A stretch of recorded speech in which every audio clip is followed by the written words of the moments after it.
This is our 2025 end of year users meeting, and we are focusing on those very important items such as finding out who would like to be and just find out about user council. There are representatives at each region.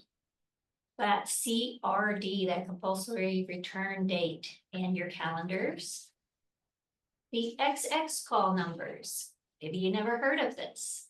And so we'll take a peek at what they are and how to resolve them, whether you edit or delete them. Titles without copies, got any of those? Do you know if you have any of those? We're gonna find out. And missing items. I have a few things that actually popped up that aren't on that agenda. So let's take a peek at them right now. This is the part that's just in.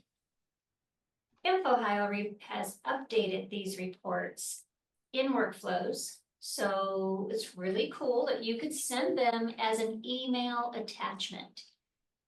That way, if we've talked about scheduling and report templates this year, if you have a report that's scheduled, you can have it emailed to you when it runs. Kind of easy peasy. Get these things on autopilot to save you time.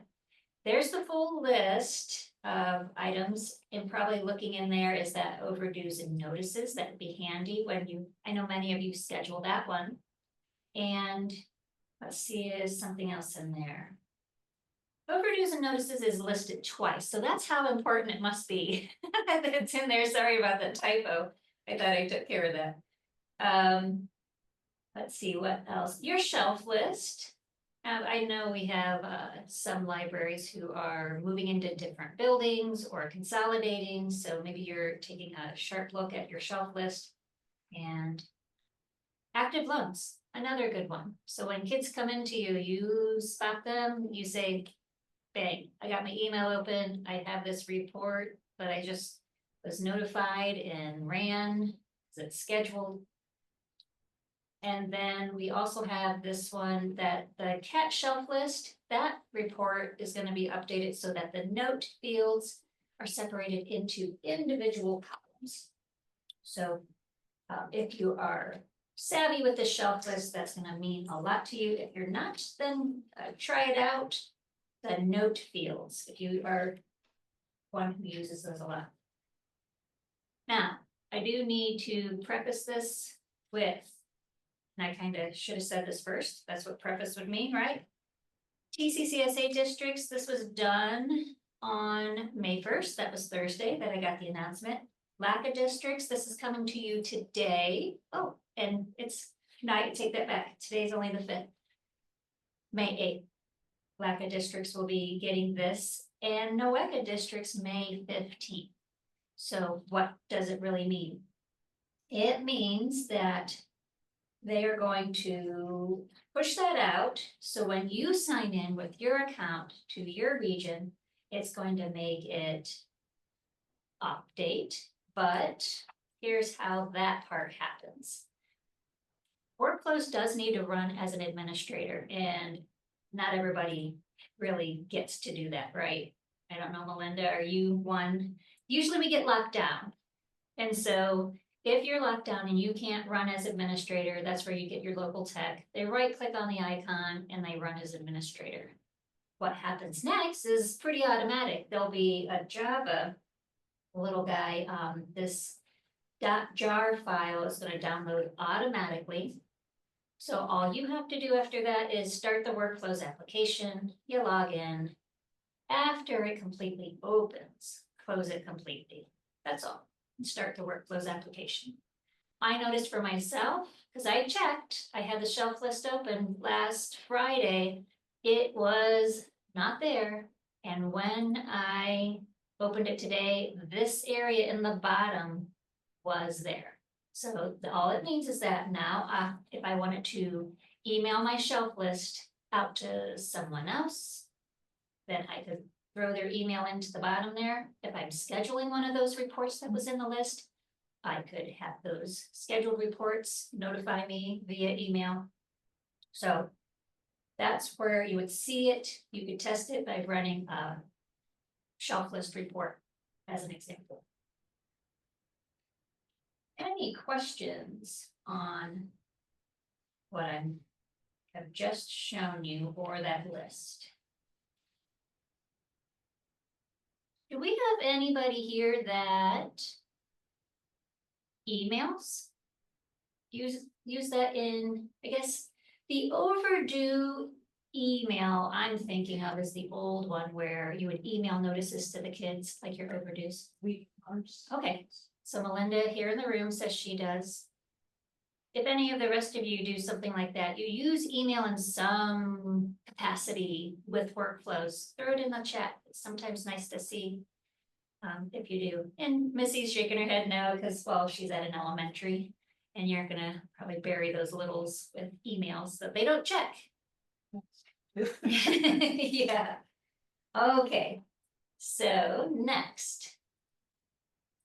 The Ohio Users Council. And if you're not familiar, we do have folks with all levels of experience here with us. So there are representatives from each ITC. And we know we have a mix here. We have NOECA, TCCSA, LACA. And it's an opportunity for somebody who's really in the trenches in the library to be involved with those Ohio decisions. And they have what's called a users council. The presentation has a link there. And just a little bit that, you know, to be a member, really, you just need to be working in a library. There used to be a restriction in the past that you had to be a certified librarian. That is gone. You could be any educator, not even just library, so long as you're in a K-12 school and that you receive services from your ITC. Another criteria is to be willing to represent all Ohio users. And the way you would represent them would be just by attending or participating in meetings. Some are face-to-face, it's one or two, that's it, all year. And if there's somebody else in your region, which I know there's multiples in NOECA, then one person can go to the August meeting and the other person could go to the spring meeting. You wouldn't have to go to both. And there are simple emails that they send you and other, I think I have an example of it. There we go. This came out just last week and it went to the current representatives. And it's just asking, hey, we've identified something. It's an issue with special characters. We know books with those Spanish punctuations can really wreak havoc in typical text. So whenever they reach out, they're asking you for your feedback. And the 3 highlighted yellow areas at the bottom of that email are showing, hey, these are the 3 choices, vote. And you're really representing all the librarians in your area. So you could reach out to the ones you know. You could ask your ITC support person to say, this is from Users Council. Will you send it out to the listserv? That kind of thing. And everybody, you guys really are being heard and part of the changes and updates they make. So with that leader, I think Lori will be in a little later. I have to check the participant list here because I know she is in a different role this year. She is doing library circulation at one of her buildings. So she's not here yet. We're gonna move forward, but she did provide me with her, you know, little 1-sentence summary, and you all can read it there. But she feels, you know, she stays current. She also goes to conferences and she runs into the Ohio reps at the OETC conference.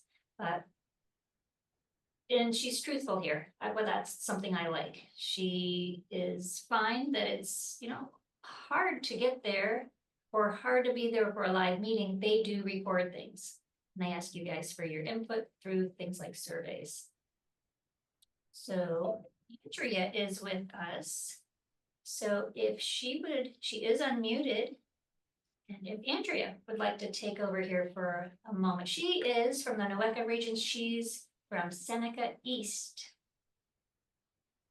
Yep. So I would encourage any of you all to join Users Council. It's been a great experience for me. We do have usually one in-person meeting in August at the state library, and that's been a great way to connect with some other librarians, but it is also a good way just to stay on top of all the InfoHio resources, to be able to give some feedback, and then again, just to connect with other people in the field. So yes, I would highly encourage anyone else to try it out. It was my dream come true the first time I got to go down to Columbus at the state library. I had never been there before. It's something to like at least be a rep for long enough to go down. Yeah. At least one time. It's a cool place. Yes. And Andrea, how long have you been one of the representatives for Noweka region? I would say maybe 10 years. I'm not 100% sure, but it's been since I've been at Seneca East here, so a while. Okay, But yeah, it's all been a right. good experience. One. Well, those are all good things. And like they said, literally you could have 11, so you could have real strong representation from your region if you filled all those slots. And I feel it's fairly painless. It's something if you said, hey, throw my hat in, I'll try to attend a meeting, and if you don't make it, you don't make it. There's no harm, no foul. All right. So I don't know if we got Amy in our group. And Lori, you can unmute. Okay, thank you. I appreciate that because I do have to jump off. I'm subbing in another school today, so I've just got a little block of time. So thanks for letting me squeeze in. I would just, I guess, ditto what Andrea said. The only other thing I would maybe add to the user count benefit is I feel like keeps me current and helps me understand even the background of understand like why changes are happening, how to make improvements because they're great at asking us like what it is, our input on things. So I feel like that's been really useful to me too. I feel like I have a bigger picture and a better meaning of all that InfoHio offers and how they want to hear our voice. They want our feedback on, what will work, what improvements need to be made. They let us know upcoming changes, like if you're automated with their software, the InfoHio software through Cersei Dynex, you get that feedback and you get to know about those new changes and improvements that you might kind of just slip by and you not realize. And I know I don't speak about their web resources very often, but I feel like they do with the users possibly in those user council meetings. So I'm talking mostly about the software and running reports and things you have to do at certain times a year. Those aren't the fun things really, but they'll add to that and enhance your experience with InfoHio. Thank you so much, Lori and Andrea, both, for letting us know what it's like and things you do with the Users Council. And here is Kim. It is now later in the meeting, so Kim, take it away. Okay, great. You're going to hear the bell ring here right now. Right as I unmute. so yeah, just please forgive the general commotion that's about to ensue. But yeah, thank you. I was late coming into the meeting, but I'm happy to talk about the Users Council if anyone has any questions. Basically, we meet periodically and we get to do a lot of things. We get to help test out usability features for InfoHio things. So they'll maybe have the user council members say, does it work better like this or like that? Does it make more sense like this by or that? So that is one function of the users council. And we also get early glimpses into a lot of InfoHio developments and features, which we're always kept abreast of very well by our representatives there. But the user council folks are supposed to do that for one another in our community as well. So it's just good time to get together. We have at least this past year, I've only been doing it for a year. We had one live meeting in Columbus at the beginning of the year, sometime around early August, I think.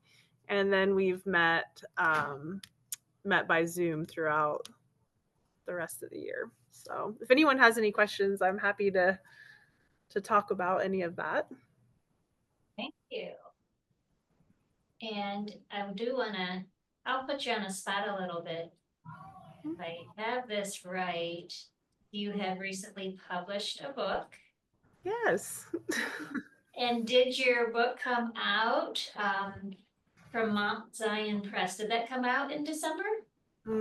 Yeah, the first one came out a year ago, almost exactly, early May of 2024. And then the second book in December. And the last book in the series comes out September 1st. So, oh, great. That was my next question, to see if yeah.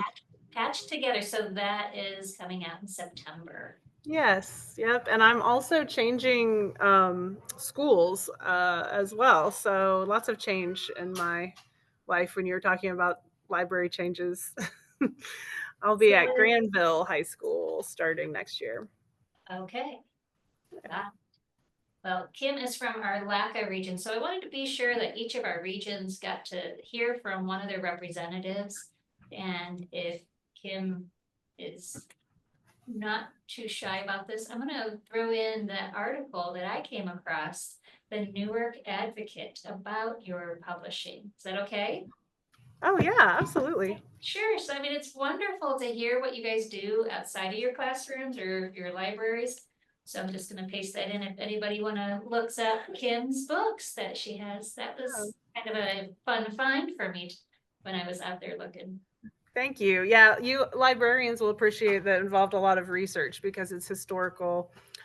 Takes place just after World War II. The series does in Buckeye Lake, Ohio. So I don't know if anyone is familiar with that region, but they used to have an old amusement park. So yeah, that was the setting for those. And I used to be a newspaper reporter there, not in the amusement park in the 1940s, but in that region and where I learned a lot. So yeah, I did a lot of research.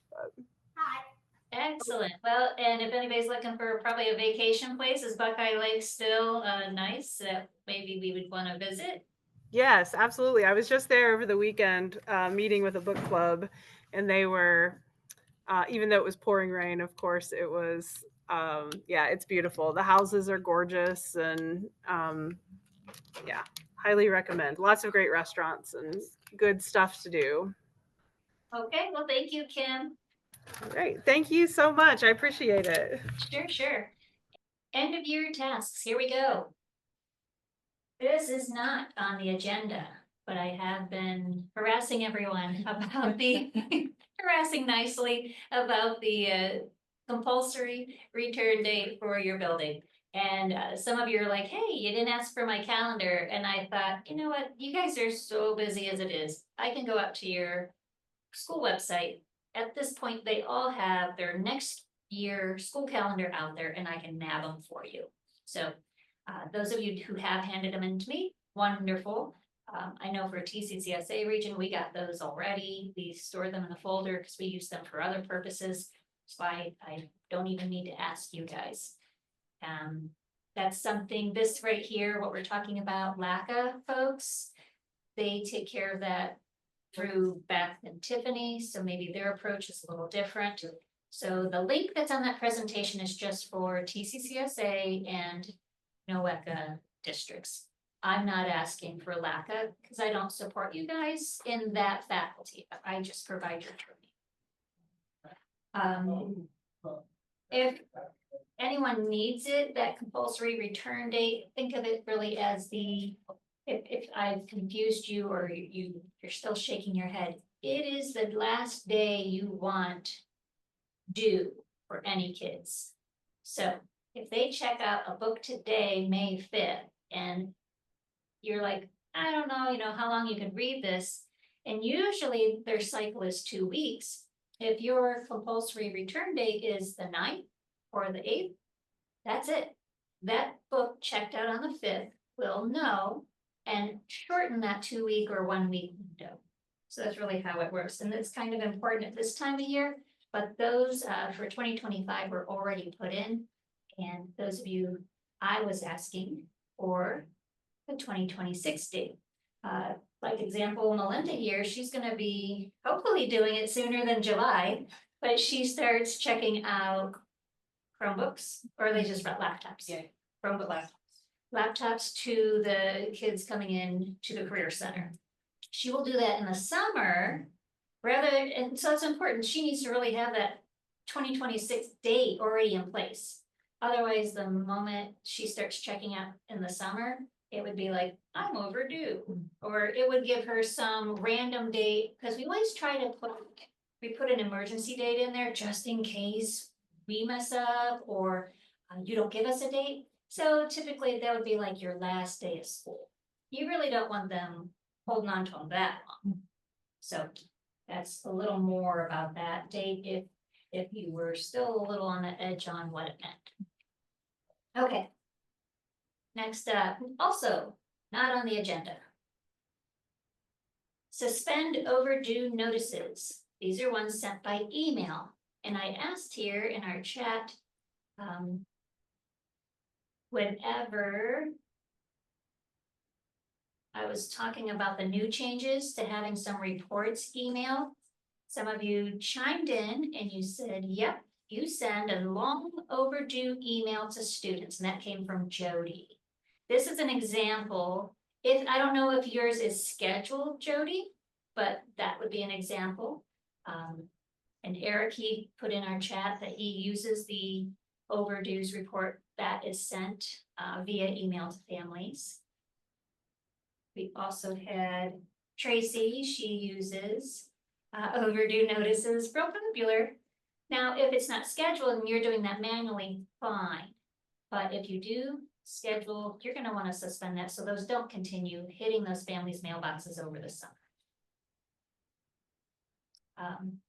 And I do like, we have a tip in here from Lori in our chat. So if you do check out after the CRD for special situations, it defaults to your normal policy. Thank you, Lori. So maybe you want to grab some over the summer for yourself, then it's going to hit past that date and just give you your 2-week loan or 1-week loan. Also, those from LACA, Tracy asked in the chat, hey, has LACA set a CRD? And she didn't get a request, and Beth's taking care of you, Tracy. For LACA, if you don't have one set, send them in a ticket. She provided your library support email in the chat. That'll help all those LACA folks. Now, I am going to show you real quick, because what these items coming up on the next slides, starting here with this one, we are going to be looking at a handout, and it is the end of year checklist for users handout. And that is, let me see if all of you would have to pop out to your email real quick and grab that handout. I was hoping to maybe throw it here into the chat, but I'm at a presenter computer and not at my local workstation. So if you don't mind a moment, I'm going to go grab it so I can make sure everybody is supplied with this document. It's in my Google Drive, so I'm going to do a little digging. And if you have that file already open, I'm heading to number 2 on the handout that talks about suspend overdue notices sent by mail. And even if now you're at this point because you're new or just didn't know about it, and you're like, what is this that they're talking about? This might kind of start the gears turning to consider, oh, I might like that idea of sending out on a scheduled basis overdues by email. Some of you did list in the chat that you use it. I just don't know if you have it scheduled or not. So there's kind of tiers, levels of doing things manually or letting workflows be automated and do things for you. So I'm going to get to my year end folder. Perfect. I can share this. I'm gonna put that link in the chat. Melinda, you have a hard copy in front of you. Okay. So that's the same document. All right, good. And I know anybody who is clicking the link in the chat probably just couldn't get to it because I needed to change the permissions. So I've just changed them. Try the second link in our chat. Yeah, Missy, I just changed it. She's fast. All right. Give that second link in the chat a try. So I'm gonna try heading out to my workflows. I did not sign in prior to our training. And those of you trying in our Zoom world, give me a sign if you've gotten through.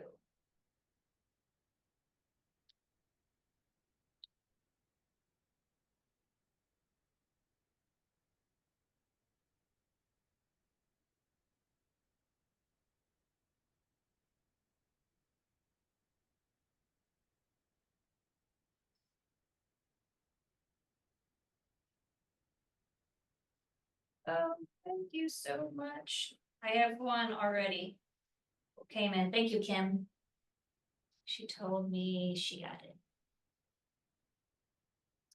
So here I am in workflows.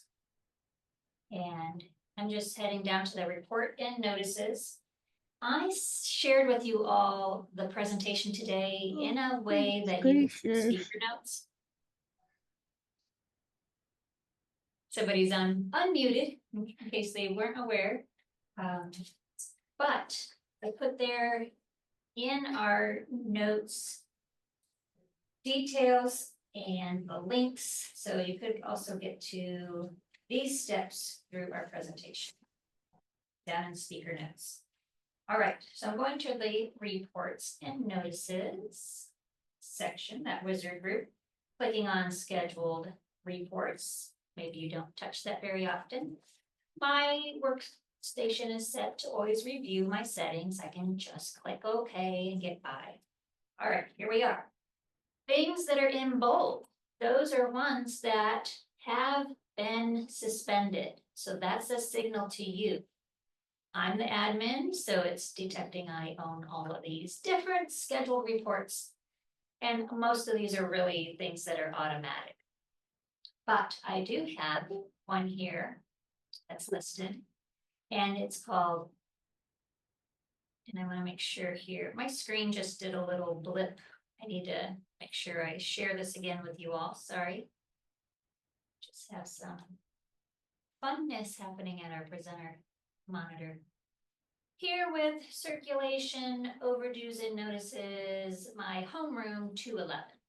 So this one is just an example for you to see, right, Melinda? That's right. No, it's perfectly fine. Let's do the share. That's what you really need. You need everything that they have. And most folks are unmuted videos anyhow. So this is one that's scheduled, and this is one example where, all right, now these emails keep getting spit out and I need to stop them because it's the end of the year. And I don't want families irate, but I don't want those kids, also to go away. I need to still know that they're overdue. So I will select, I click suspend, and now I can check the box. By checking the box here, it's chosen and I hit suspend. And you can do multiples. That's why there's that whole column of checkbox. It says it has been now suspended, tells me when it was last ran, and I can say yes. If I have multiples, obvious, yes to all.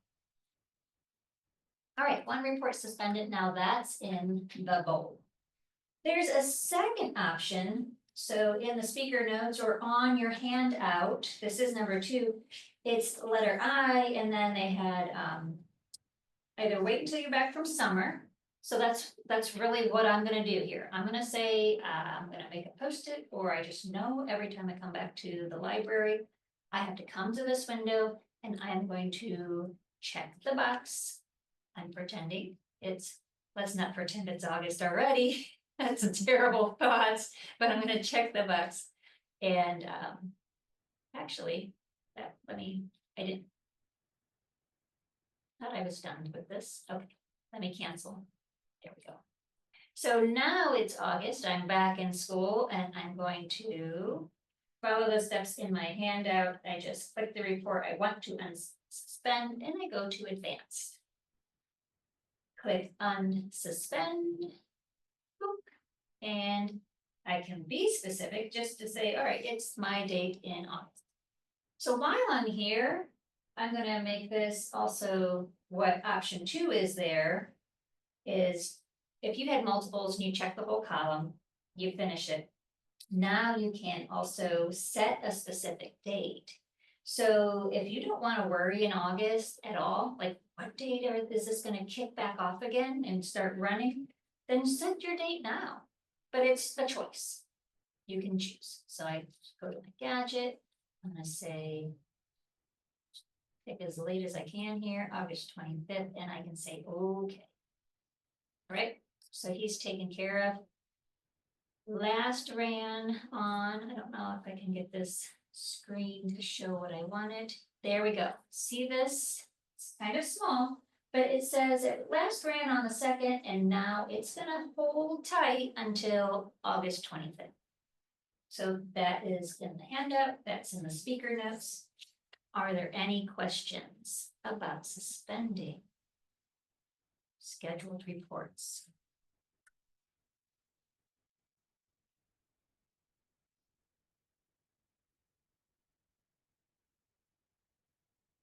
Can I ask out there for you to throw in the chat or unmute? This is certainly time for you to share with each other. Who has scheduled reports?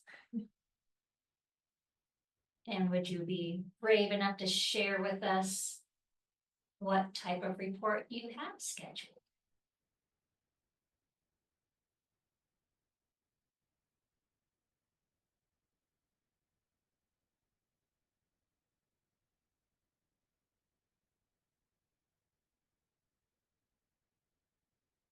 I didn't go into any TCCSA districts and spy on anyone, so I'm not going to call anyone out.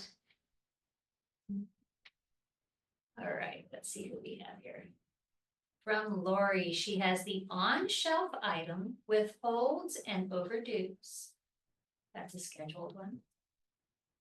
And who knows, maybe it's scheduled because somebody else before you set it up and now you're the owner, but you didn't know how it was coming to you and why it was happening. Head out to your scheduled reports link there in that report section and see what you have.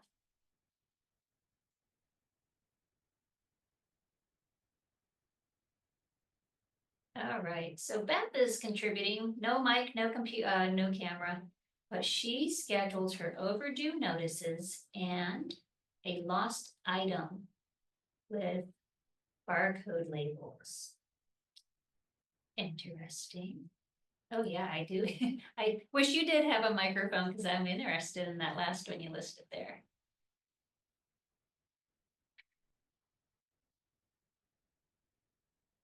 Well, if you are slower at typing and still want to contribute, please add it to the chat, and those of you in our meeting can read those, and I read them off to Melinda, who's here in the room with me. So Melissa or Missy, she has saved reports used all the time, but to actually submit it, you actually submit it each time. Okay. My schedule changes so much, it would be a waste to do it automatically. No problem. And, you know, schedule reports might not be necessary for some of you, and that's okay. I'm going to move on to our next area here. I'll minimize workflows. Let's talk about mark items lost. Again, the presentation is going to have a whole long instructions for you, but you have the link also to the end of list handout. This is number 3 on the handout. They listed it as mark long overdue items lost. This one is just really a tip. I want to say that I got from another ITC some of their instructions for end of the year, and I'm kind of putting some of their suggestions in our speaker notes and some from the handout. You can compare. I think this one is a little different because it doesn't look as long. I might be wrong. But let's get started. If I'm looking at the handout, it says number 3, mark items overdue, lost. And they're saying for that first step is to get you to print barcodes. So the items are lost, right? You don't have them in hand. You can't scan them if you wanted. So they'll have you make some placeholder barcodes for the short term. Let me just pull up that document again. And we can all see those steps on the screen. There we go.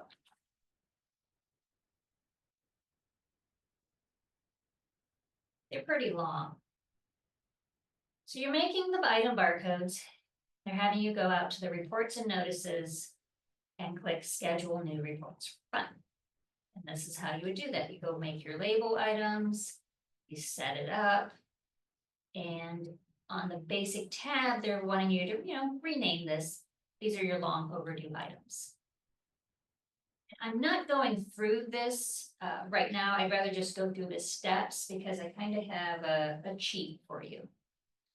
And then on the item selection tab, we're familiar with that one. That's a common tab we use. Pick your library, the status. Now this time it's going to be checked out. And here's where it gets specific. We start narrowing it down to the last date checked out. You use the gadget. And the start date, that could be since the beginning of the system. And I did this, I know, for our Career Center sitting here in the room, because we had some senior laptops that kind of built up over the years. So I kind of did a cleanup for her. And I didn't do it through this report, but this does inform you guys that you have the power to do this yourself. You pick an end date, and then that's where you say before. You decide, okay, before when? And then the labels are only going to be printed for those items in that range that you have set. You shoot them out on plain old paper, because you don't really need true labels.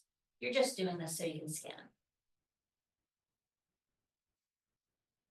Now, the steps to actually mark them now as lost, this is step 2.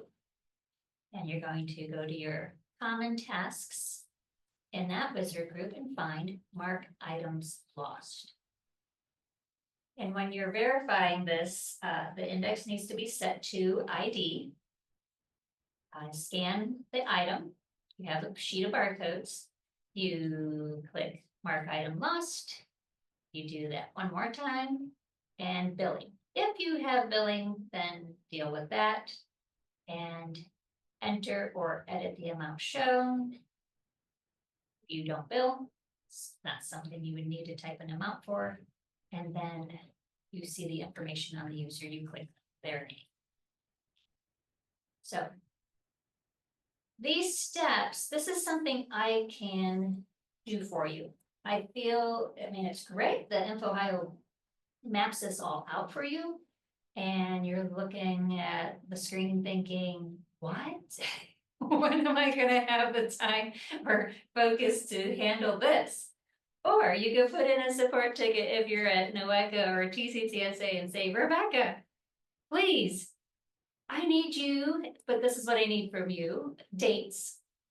And you would write, I need you to remove my long overdue items from the school year May 2024 older, like that had been last year. And you can say since the beginning of time. And then you just wipe it out. You say it's out. And so I run a script. The script allows me to mark them as missing or lost. And then I would show you that list, because then I would run a shelf list with that new status, those items I just changed. You glance at it, confirm, say, hey, that's good, I'm okay with it. And I'll say, fine, all the items marked at that new status will go away and leave the collection. But you do have the option here to follow these steps in the end of your checklist and handle it yourself. Or I run a special script and take some of that workload off of you. And if you do this every so often, then you're not going to have a long list of items to remove. So, any questions about mark items as lost? Number 3 on our end of year checklist. XX call numbers.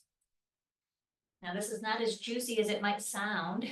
If there's maybe one more X there, we would probably have real big eyes.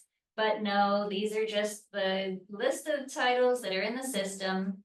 And there's a call number prefix of XX. What happened? Well, you imported something and you forgot to change the call number. How do you know? Well, here's an example where the speaker notes in the presentation are going to give you the instructions I got from another ITC. And credit's due to a gal named Monica.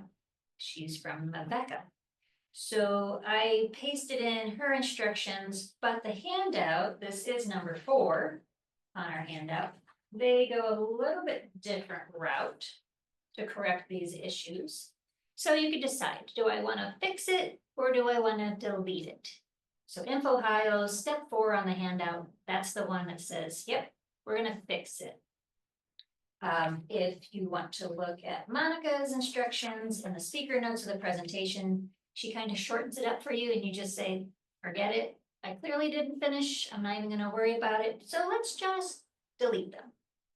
Now I'll go through hers here in workflows shortly. She does have a step for making the list, but InfoHio says, hey, we're going to save you from making the list, and they have you do something different. So let's just do one of these first. So if the steps I'm going through, you would have to open up the presentation and sneak peek at the speaker notes to see these steps. But for the most part, they both start in our reports area, right? We need to schedule new reports. Now I'm going to the InfoHio report tab. I'm going to go ahead and specify a call number. So I'm going to this shelf list first. Specify a call number, and all of you, if you're working at your station or wherever you're having this call with us, feel free to go through these steps if you're logged into your own library system. So I'm on the cat shelf list, it's up, and I'm going to go now then to specify a call number. And that is a few tabs over. So I was on the basic tab. I didn't do anything to my report name. I just let it be. I went over to call number selection, and then here's where we're talking. It's this call number range. I can click the little gadget over there. My range, it has a little pop-up window, and it's an X-Y. So from what to what? Or and then they're saying between. So I'm going to do just a letter X. That's the beginning and ends with double X. XX. And click OK. When you click that OK, the call number range should display with these lesser than, greater than icons around them. So that is the technical label it needs to show. And that is going to run this only showing us items with those call number records. All right. So I could go through output options, get fancy if I'm one who has this set up for spreadsheets. And then I can just hit run now. I'm being really simple here. And I want to make sure I did not pick my library. My apologies. Just the standard things. You still need to select your library. I'm gonna click multiples here in my demo. Sorry about that. So items, pick your library if it's not already set. Output, you can stick with brief if you only have Microsoft Word. I like spreadsheets because I have Excel set up, and then I'm going to run now.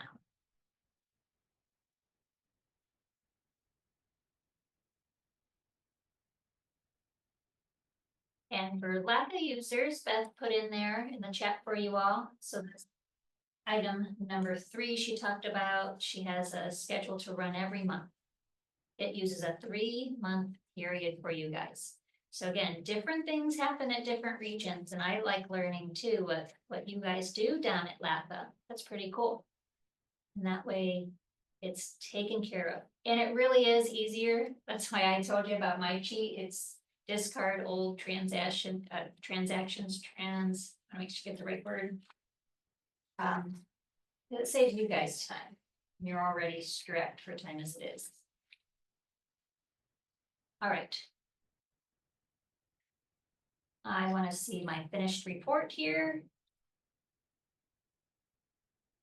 My shelf list, remember I didn't make a fancy name. I'm going to hit print because my workstation is set up for Excel to use for my print button. It's an InfoHio report, so you uncheck your top and your bottom button. Oh, look at me. I come up with an empty result. So did I. Did you? Yeah. All right. I wonder what I've done. I had them earlier. What have I done wrong? And maybe somebody sitting out there in Zoom world saw what I forgot. Let's see. Here's actually the instructions down in our speaker notes. I'm going to go ahead to item search. That's another way. So item search. And I do want to type in the search for, and I'm going to do the 2 X's. I need to change my index. That needs to be item ID. And I'll search. Oh no, yeah, I am right. I don't have, no, I have some in there. If any of you are doing the item search, just to see what items are in, give that a shout, give it a shot, and then a shout out in the chat if it worked for you. So that would be the steps. Item search, you search for XX. For your call number? You know what, the instructions did say item ID, but I would think it should have been call number. Like you're suggesting, Melinda. Oh, Maybe there's a typo in here. I will hit browse, search. Oh, it wants me yeah, to, I came up with some that way. and it only wants me to pick one library. So there we go. Now we have some. Yeah. Ooh, T-Mobile hotspots. Wow. Those are some callbacks to COVID days. But this would give you, I did know I had 2 books. That's why I was surprised I didn't get any results in that first search when I did a shelf list. So I did something wrong. But now with the correction, so I'm gonna scratch that out in the speaker notes. We need to fix that. It shouldn't be in the index field. It should be in the, well, it is the index field. It shouldn't be ID. It should be call number, which makes total sense. Good catch, Melinda. Wait, where are you on the? Oh, see, I have speaker notes. Oh, Sorry. okay. I have it printed. Okay. So it's not in the InfoHio handout. Yeah. I guess just note for myself. But this would give you titles, and then you could see, is this bad? Do you have only 2? Oh, you know. And you realize, yeah, I finished those, but I had started all over again. So these things do need cleaned up. And that's where on the InfoHio instructions, they talk about cleaning them up. If I went here to this, I would need to go in and decide if I'm going to remove this now, instead of cleaning it up. And actually mine is the same title. So I'm like, wow, I really must have been playing around and didn't finish this multiple times.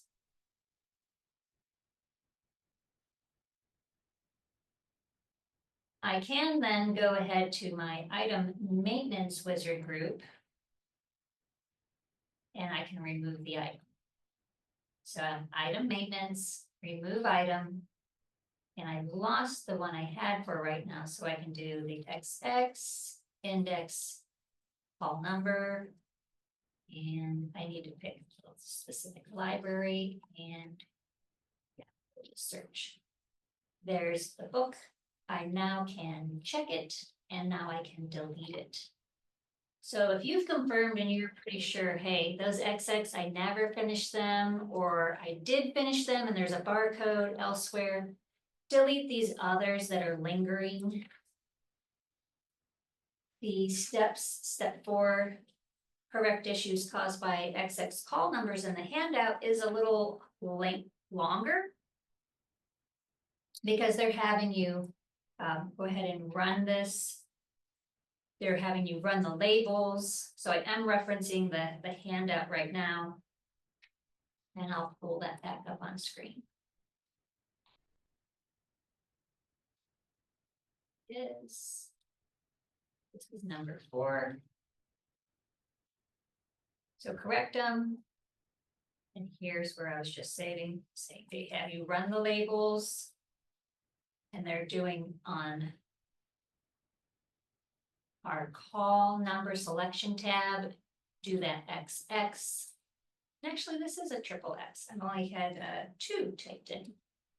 And click on gadget for call number range. So the steps are there. They're saying, all right, now you have the barcodes of things you didn't finish. This is the option to correct them instead of deleting them. And you would follow the steps. You go ahead and go through your cataloging wizard group, your item maintenance wizard, and then making sure when you're selecting your item ID, you're exact, and then you scan that barcode. So that was kind of saving if you're saying, oh, no, I really do have these. They're stacked over here at the side of my desk and I want to finish them up. This is the other route to take. And then you can finish your work. Missing items. So these are titles. There's no copies related to them. And you can run a titles with no copies report. We're going to do that here. That'll search for title records that have no items, and let's go ahead. Speaker notes in the presentation. Again, I stole off of Monica and Rebecca in our handout directly from InfoOhio. This is going to be number 5.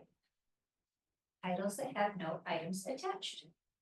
So let's open up workflows and take care of this next step.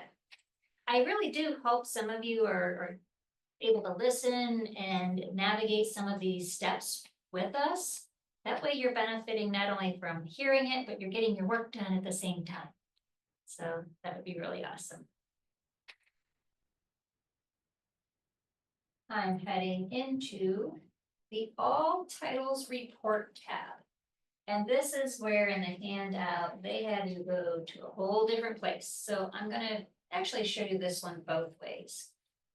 So schedule new reports down in our reports and notices wizard. All titles report tab. Let me find you. All titles, there it is.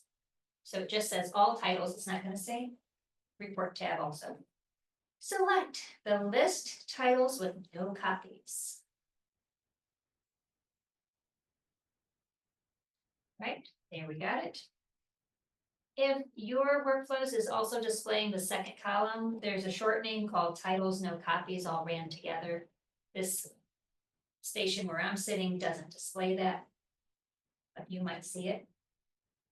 Now, set up and schedule. Now, a default library will be selected. Consider clearing that selection and generate a list for all the libraries.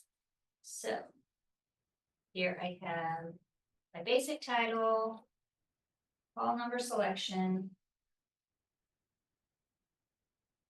I can go ahead and add other libraries if I would like. That's what I'm gonna do here. And for the sorting, you can sort the list by call number. This way, any that were in your list for the XX call numbers, they're gonna be at the end of the report or near it.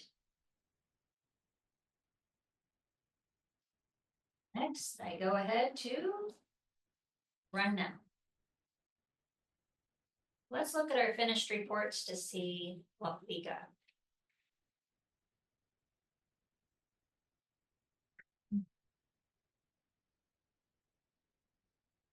It has finished. I'm gonna go ahead and view.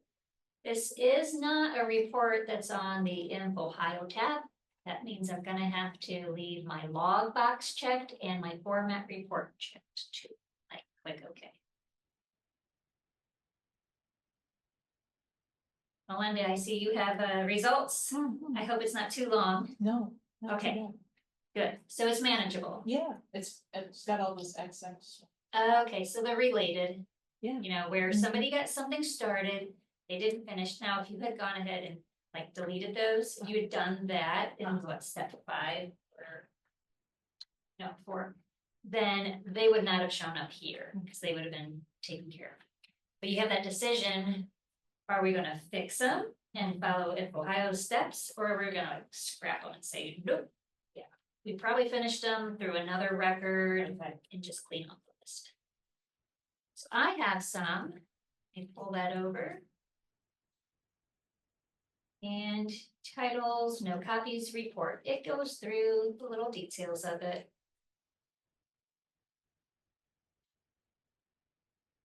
Let's make this a little larger. The text is pretty small.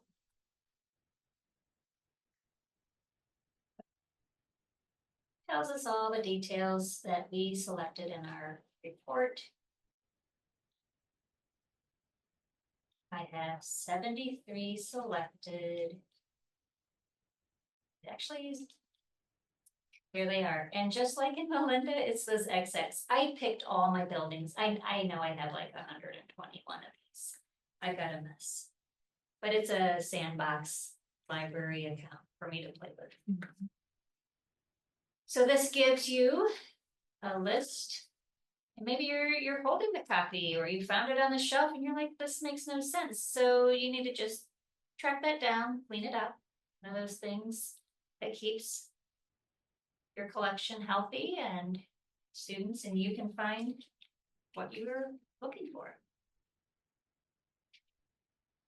I said I would do it the way that Ohio has it in the handout as well, and I know that's what Melinda already did. So she had to go instead to a different area. She goes still starting at the reports and notices. We're going to schedule new, and instead you go to the ITC custom report tab. So they're in both, it's in both places, that's all. So with all my menu items, not all of you have to look at as many, but here's my ITC custom. There you are. Same name, but OH titles with no copies. So I lied, not the same name.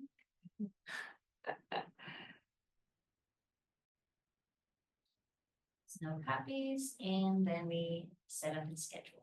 Now these steps are the same.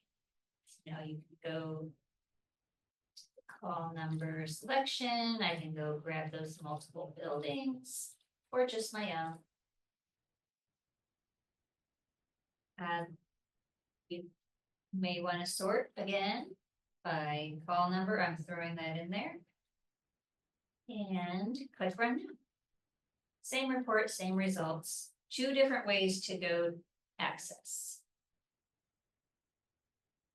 And in the Ohio instructions, it's nice because they are reminding you about checking those boxes whenever you view. I'm not opening the second one, it's the same data I just showed you.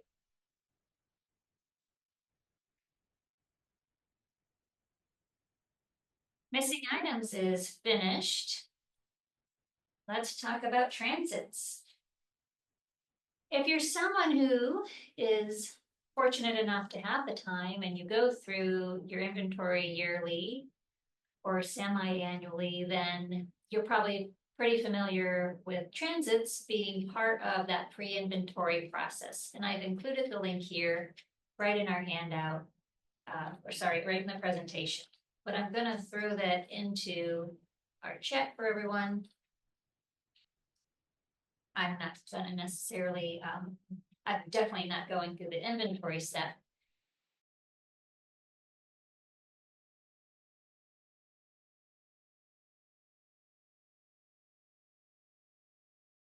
Ohio end of year handout. This is number 6. And with number 6, they're giving us instructions. That's basically going through the pending steps. So I'm gonna put in our pending handout in our chat as well. That's a good resource for you. In the chat that the first link and second link, what they were meant for. If you have the presentation, just go ahead and click the links and they'll take you there as well. So we're checking for items. They were in transit from one building to another. Melinda gets to take a break here. She's a career center. It's just her. Yeah. And even I would say Seneca East, you guys are just one building. You're a K-12 library. So some of you get to kind of take a little nap or go work on that XX call number list.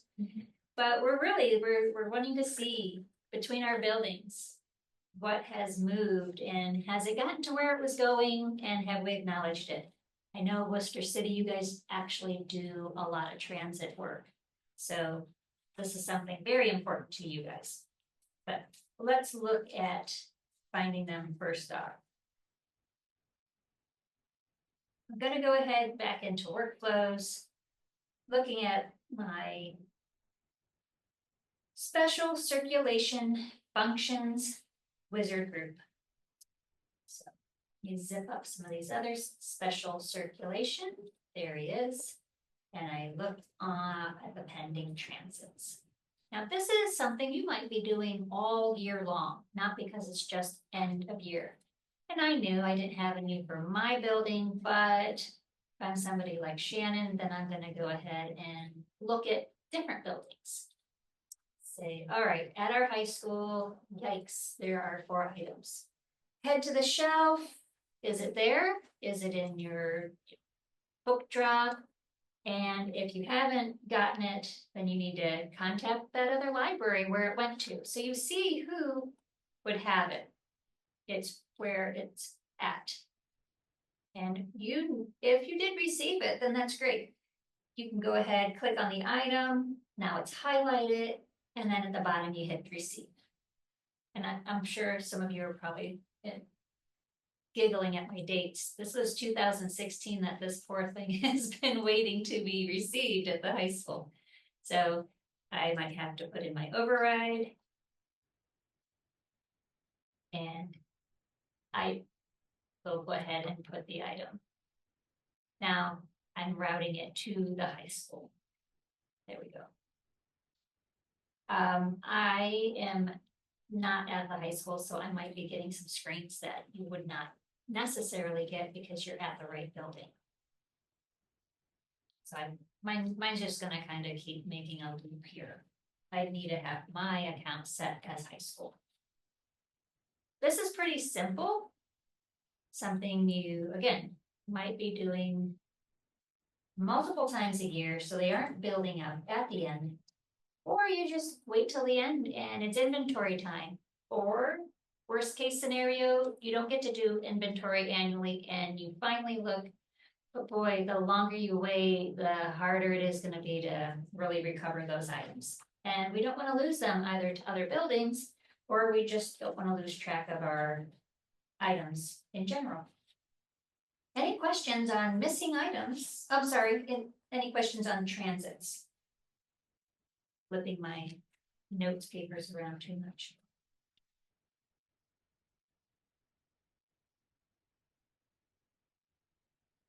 I know this is such exciting end of year things to do. Woo! Well, let's go ahead and take a look at the next slide in our presentation. This is something that came out at the end of March. And every time I run a shelf list, I check the box, because I do spreadsheet, and I think, oh, I want to get the last activity, thinking I'm gonna pull in something like the last time it was changed. And like, for example, if I change the call number or I change the genre, and I'm like, oh, good, I'm gonna find those items and it's gonna tell me what I did. And it's not all encompassing as I thought. So I was at a conference, InfoHio shared with us what last activity date really means. And on the screen are two examples. It's the cat shelf list, and I displayed it here. It's the tab in the screenshot on the left. That is the tab related to when we are setting up the report. And you can see down at the very bottom, maybe I put in, there we go, that little circled area, that's last activity date. So you can put a date in there. On the shelf list, on the output options then, because I checked the radio button for spreadsheet, I could check this box for last activity date to show in my spreadsheet. Well, what are you gonna get? This is the list, and this is what checking that box, last activity date means. Maybe you have a book drop, then it's going to include that. It's going to include a checkout. I'm not going to read all of these, just probably ones that are most important. Maybe when did you mark the item missing? That would be in that column. That's what it would represent. Maybe it would be when you received the transit, since we just talked about those. That's what the checking that box would mean to you. So it means many different things, but just thought I would share with you the list. And this is almost one you kind of need to just print it out and set that list of items aside. Maybe there's value for you, maybe not, but something new I wanted to share because it kind of aggravated me. I always felt like I was checking it and then it was empty and it never gave me anything. Well, because I don't have a book drop and I don't really have users checking out, or I'm not marking things missing on a regular basis in my sandbox collection. So that was my experience. It had me questioning what it even meant, and that's the answer. So I hope that gave some of you a little insight. And while we're on it, does anybody check last activity date? And maybe you knew all about it and use it all the time. I'd love to hear it, and just throw that in the chat if that's the case for you.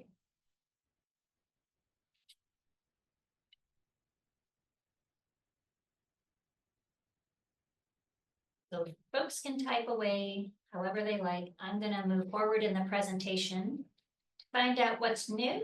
My font was way too large, so look at that. What's new? My S is down below. In the TCCSA region, we have some changes happening. Some have already happened and some are coming, but Triway Local Schools is getting a brand new elementary. The students moved into their middle/high school this school year, and so it's a staggered movement. They currently have two elementaries. Those one that I think was previous high school back in the day in Shreve. Could be wrong about that, but it's in Putney. And then we have, they have a nicer building, their Worcester Township. So those two libraries are coming together. As of January, those libraries closed and those library staff have been boxing and moving and dealing with all the fun that is consolidation to bring their two libraries together. While I was over at Shreve, I really liked these bins that she had. So credit is to Lori, the librarian there. And I just wanted to say I liked how she had her cute labels. These book bins kind of genrefied in a way, but not officially, just based on topics. Well, here's what's coming to them.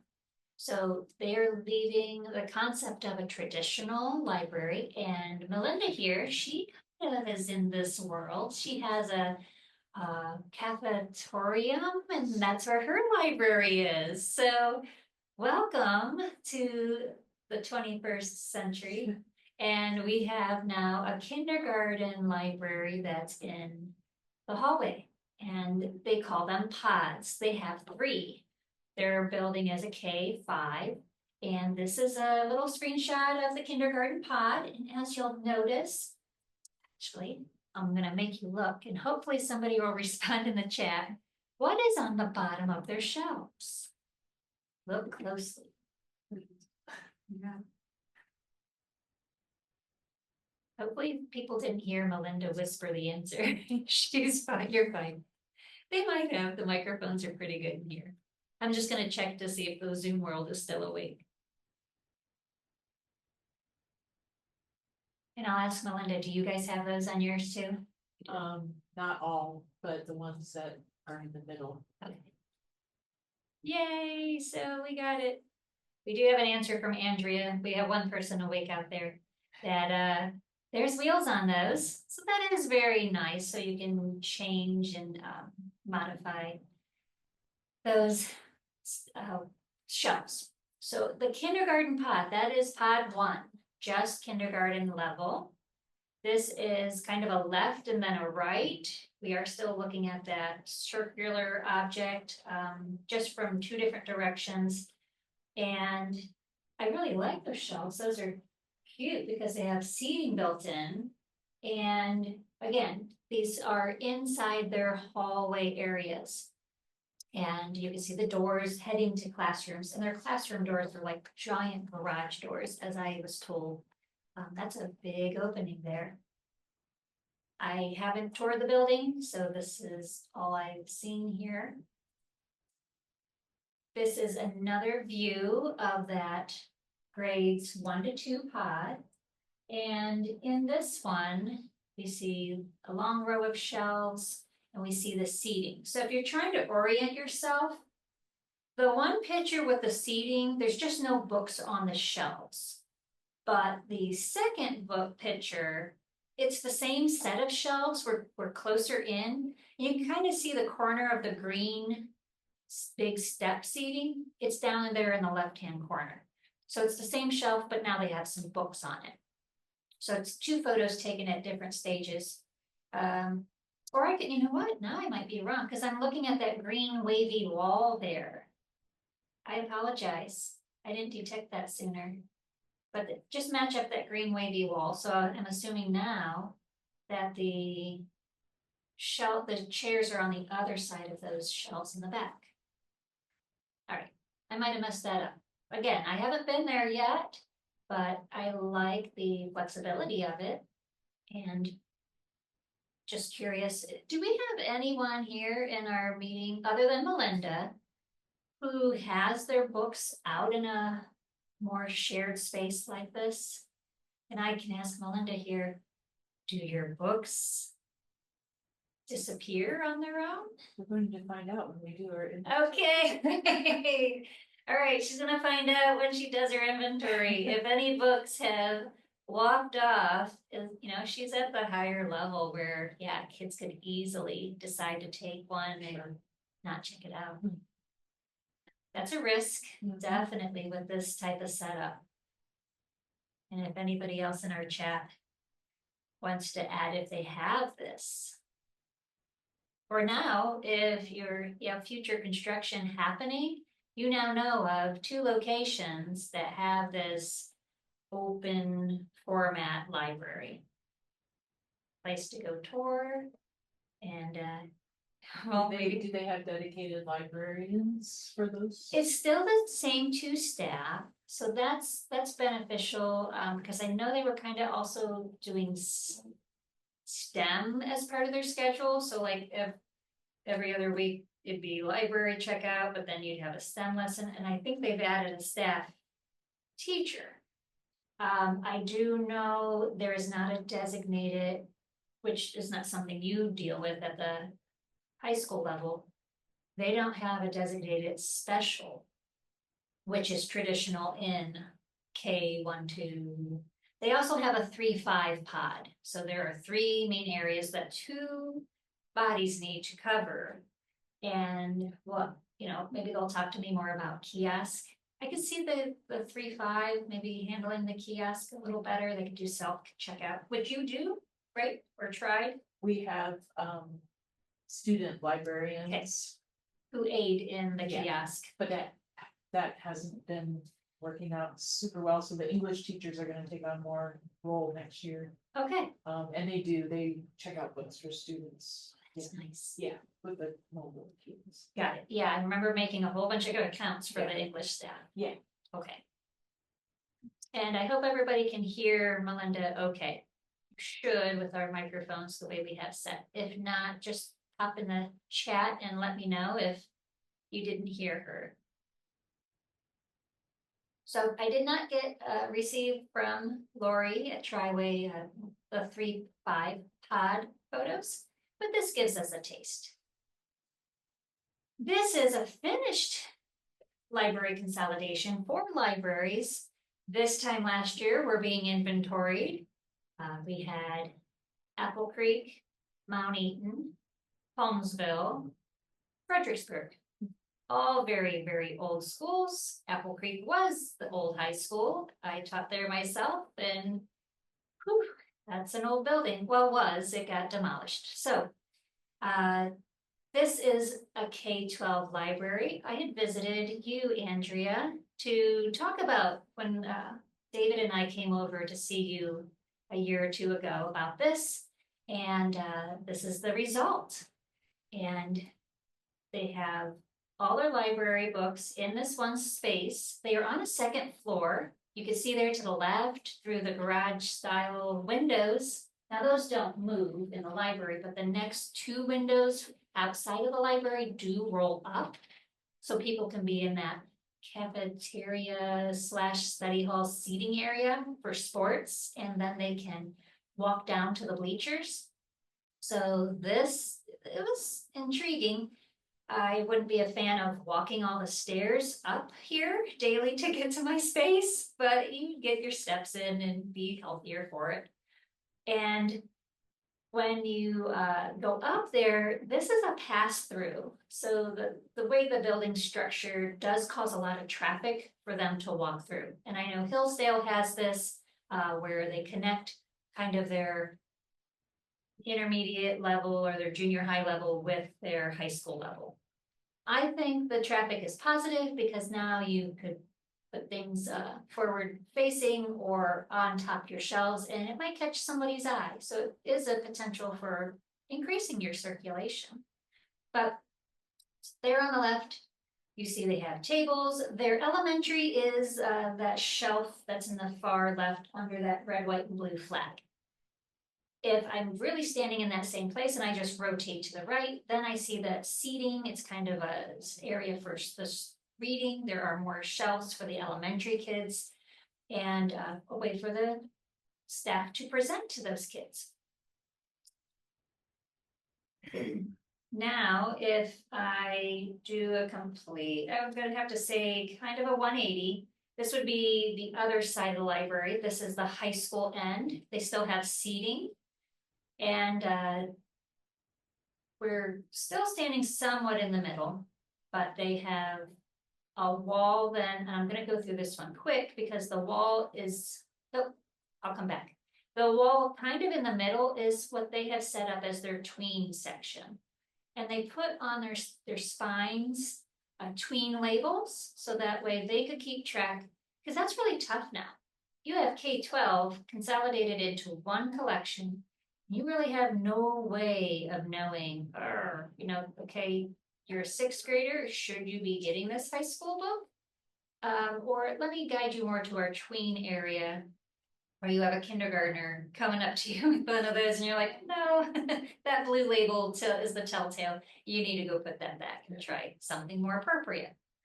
But I'll hop back here because they also have behind the soft seating, a nice classroom space. So a small classroom there. They also have a print center that's right behind the circulation desk, which we don't have a picture of, but that also brings in staff, because they don't want to go to the office to go do copies, they could come here to the library and also be traffic that's positive for keeping your circulation of items when they pass through and see something they like, or ask you questions as a staff. So I do like this space, lots to look at, very, very fortunate. And they consolidated everything down to about 12,000 items, I think, in their collection for K-12. And these shelves were pretty short. They didn't go very high, so you have to account for that. How many items did they have before? Oh, before, I can't remember, but I know Apple Creek alone had 14,000. So one building, and they told me 5 boxes got lost from that building. It's like, oh, so none of those came over, yeah. I don't have pictures from Norway. They got Demco shelf markers this year. These are the ones over at Hillsdale. They're beautiful. I am surprised because when you see them in the catalog, they just seem so vibrant and exciting. Triway was asking about them, and that's why I got this photo texted to me from Hillsdale. And, you know, looking at it on their shelves, they have bright white shelves, and it is outstanding. They look great. Over at Norway Elementary, they have brown shelves, and I am shocked at how much they blend in and aren't as vibrant. But that's my opinion, and I don't have the Norway pictures to show you guys, so that's not fair. Does anyone here in our meeting have the Demco shelf markers? Coming in from the chat, we have Eric. He says no. Oh yeah, they're on everybody's wish list. They're gorgeous. Well, I hope you get them if you would like those. There might be something to ask a local PTO if they pony them up, because they're not cheap. They have all different styles, ones that go on top your shelves, ones that are embedded in the shelf like these. Lisa Lucky Duck from Killbuck, she's got them. They're nice but not the sturdiest. That's good to know.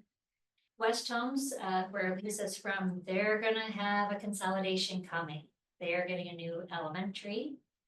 The ground has been broken, and I have email on my to-do list this week to send to them to get all their call numbers kind of aligned for that combination.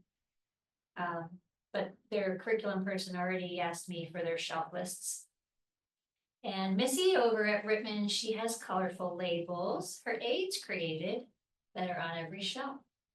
They're flat, they don't stand out. It's okay. You could easily get foam cord, and that's probably, I'm guessing, with the Demco or that road sign material that like realtors use or they use for student of the month. I'm sure that's the type of material, so you could make things stand out. Again, not probably the most durable.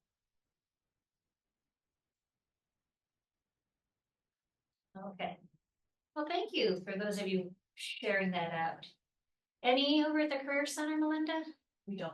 Nothing? Okay. We have just different colors for the different genres. Okay. So on this line, and then these are nice. They are, and they're very nice.